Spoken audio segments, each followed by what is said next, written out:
Bismillahirrahmanirrahim. Assalamualaikum warahmatullahi wabarakatuh. Kami dari kelompok 7 ingin mempresentasikan hasil diskusi kami, yaitu dengan materi Pancasila dalam konteks ketatanegaraan dengan judul Undang-Undang yang telah melalui uji konstitusional di Mahkamah Konstitusi. Sebelum itu, saya ingin memperkenalkan anggota dari kelompok 7, yaitu Muhammad Muhtar, saya sendiri, yang kedua Nur Asikin, yang ketiga Nur Hafifah Astasya, yang keempat Rene Hernita, yang kelima Fitri Syawana Juwita Haris. Adapun masalah dalam materi ini yaitu apa keputusan Mahkamah Konstitusi terhadap pengajuan undang-undang tersebut. Yang kedua, apa yang terjadi jika undang-undang yang isinya bertentangan dengan Undang-Undang Dasar tidak dilakukan uji konstitusionalis. Yang pertama yaitu undang-undang yang telah melalui uji konstitusional di Mahkamah Konstitusi yang akan dibacakan oleh Nur Asikin. Dipersilahkan.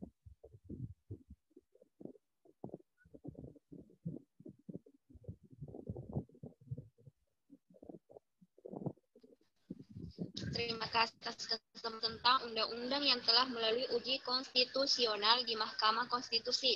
Yang pertama, Undang-Undang Nomor 27 Tahun 2009 tentang MPR, DPR, DPD, dan DPRD.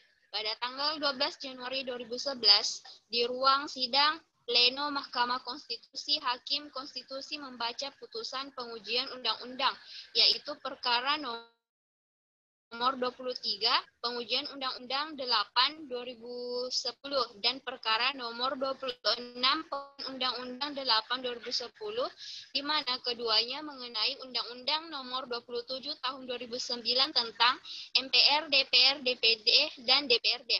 Pemohon perkara nomor 23 pengujian Undang-Undang 8 2010 adalah M. Farhad Abbas dan pemohon perkara nomor 26 pengujian Undang-Undang 8 2010 adalah anggota DPRD yakni Lili Wahid, Bambang Suesatyo, dan Akbar Faisal dan dari kalangan masyarakat yang merupakan para konstituen anggota DPR.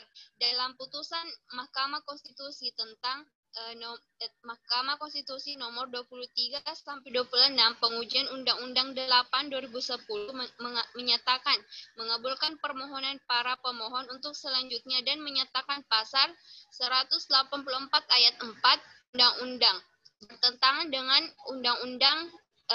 Undang-Undang Dasar Negara Republik Indonesia tahun 1945 dan tidak mempunyai kekuatan hukum mengikat. Menurut Mahkamah,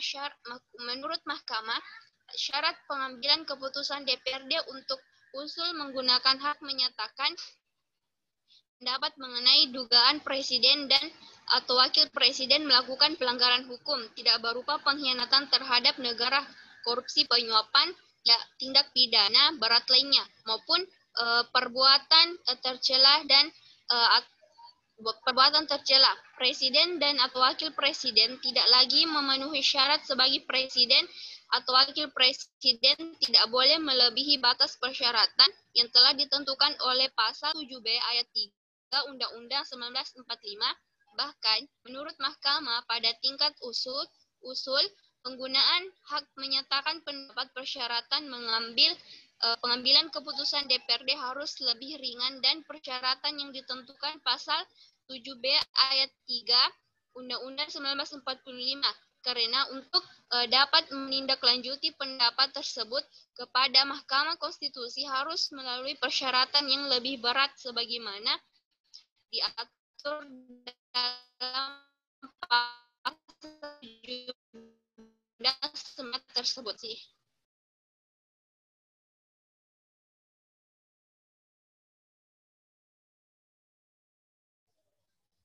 Yang kedua yaitu Undang-Undang Nomor 3 Tahun 1997 tentang Pengadilan Anak Nomor 1 PUU 8 2010. Pada tanggal 24 Februari 2011 di ruang sidang pleno MK, Mahkamah Konstitusi memutuskan untuk mengabulkan permohonan para pemohon untuk sebagian terhadap pengujian material Undang-Undang Nomor 3 Tahun 1997 tentang Pengadilan Anak. Dalam putusan nomor 1 PUU 8 2010 yang dimohonkan oleh Komisi Perlindungan Anak Indonesia dan Yayasan Putra Kajian dan Perlindungan Anak Medan. Dalam pertimbangan hukum, anak dapat dikategorikan sebagai anak nakal, bukan merupakan proses tanpa prosedur dan dapat dijustifikasi oleh setiap orang.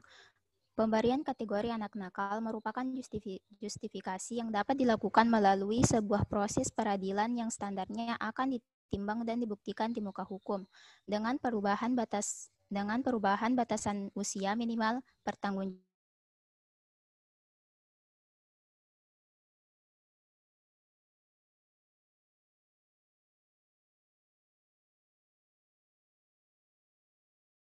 nakal. Sebagaimana ditentukan dalam pasal 1 ayat 1 Undang-Undang Pengadilan Anak yang menyatakan bahwa anak adalah orang dalam perkara anak nakal telah mencapai umur 8 tahun tetapi belum mencapai umur 18 tahun dan belum pernah kawin. Oleh karenanya, Mahkamah berpendapat bahwa meskipun pasal aqua tidak dimintakan pengujiannya oleh para pemohon, namun pasal aqua merupakan jiwa atau ruh dari Undang-Undang Pengadilan Anak, terutama pasal 4 ayat 1 dan pasal 5 ayat 1 Undang-Undang Pengadilan Anak, sehingga batas umur minimum juga harus disesuaikan agar tidak bertentangan dengan Undang-Undang Dasar 1945, yakni 12 tahun.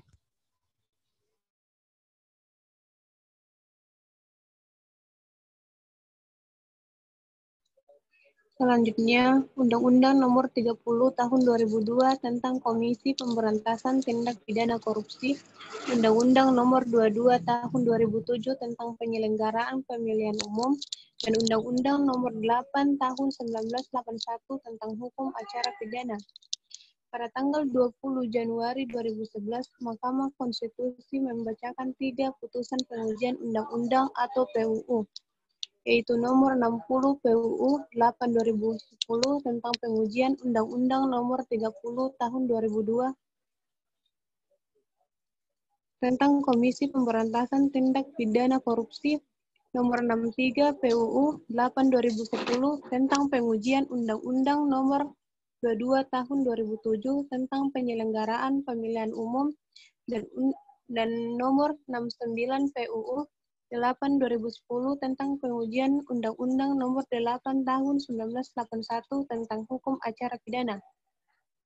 Permohonan nomor 60 PUU 8 2010 diajukan oleh Hengki Baramuli yang memberikan kuasa kepada M. Farhad Abbas, SH, MH, DKK. Permohonan nomor 63 PUU 8 2010 diajukan oleh Jamil B. SH, dan permohonan nomor 69 PUU 8 2010 diajukan oleh Yosef Lee. Seluruh permohonan tersebut diputus MK dengan menyatakan permohonan tidak dapat diterima. Hal tersebut karena permohonan tidak memiliki kedudukan hukum atau legal standing untuk mengajukan permohonan terhadap undang-undang yang bersangkutan.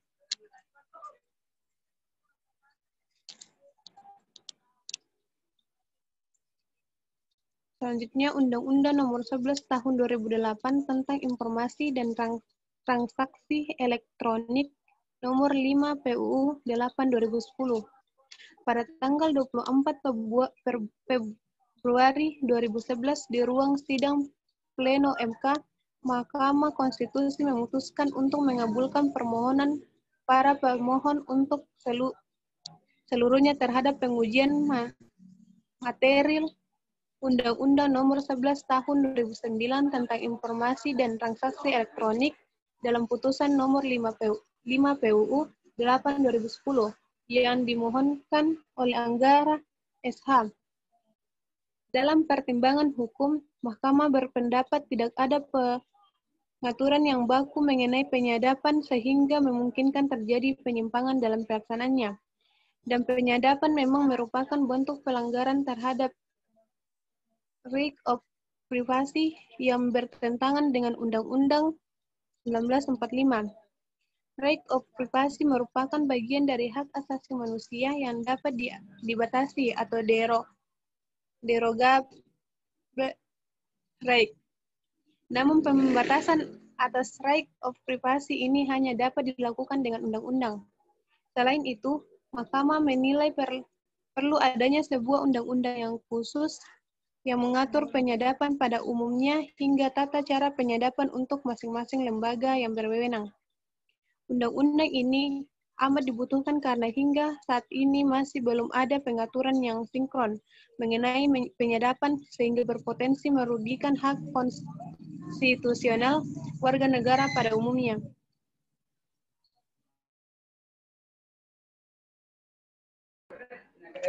Selanjutnya, apa yang terjadi jika suatu undang-undang yang isinya bertentangan dengan Undang-Undang Dasar tidak dilakukan uji konstitusional? DPR dan Presiden sebagai lembaga negara membentuk undang-undang tidak boleh bertentangan dengan Undang-Undang Dasar 1945. Apabila terdapat undang-undang yang bertentangan dengan Undang-Undang Dasar 1945, maka dapat dilakukan pengujian ke Mahkamah Konstitusional secara teoritis dan yuridis menurut Dewa Gede Palguna dalam bukunya Mahkamah Konstitusi Dasar Pemikiran, Kewenangan, dan Perbandingan dengan Cara Lain. Terdapat dua bentuk pengujian, yakni yang pertama yaitu pengujian formal, yakni pengujian terhadap prosedur dan mekanisme pembentukan undang-undang yang dianggap bertentangan dengan Undang-Undang Dasar 1945. Yang kedua, pengujian material, yakni pengujian terhadap materi muatan, ayat, pasal, dan atau bagian dari suatu undang-undang yang dianggap bertentangan dengan Undang-Undang Dasar 1945. Ketika permohonan pengujian formal terhadap suatu undang-undang dikabulkan oleh Mahkamah Konstitusional, berarti pembentukan undang-undang itu terbukti bertentangan dengan Undang-Undang Dasar 1945. Maka seluruh undang-undang tersebut tidak mempunyai kekuatan hukum mengikat. Sementara itu, jika suatu pengujian material dikabulkan, maka hanya materi muatan ayat, pasal, atau bagian dari suatu undang-undang yang dimohonkan pengujian itu saja yang bertentangan dengan Undang-Undang Dasar 1945 dan tidak mempunyai kekuatan hukum mengikat.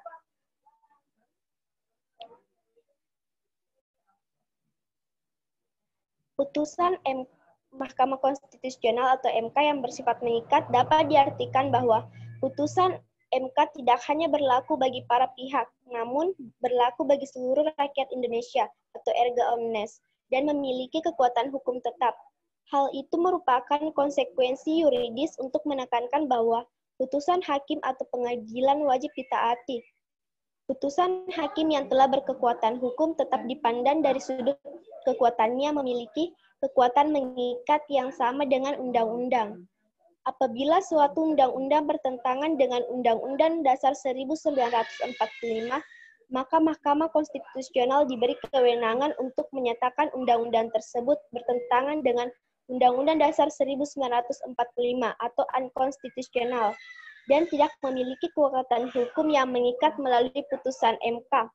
Ketika telah dinyatakan bertentangan undang-undang tersebut, maka baik warga negara maupun lembaga-lembaga negara terikat untuk tunduk kepada keputusan Mahkamah Konstitusional tersebut.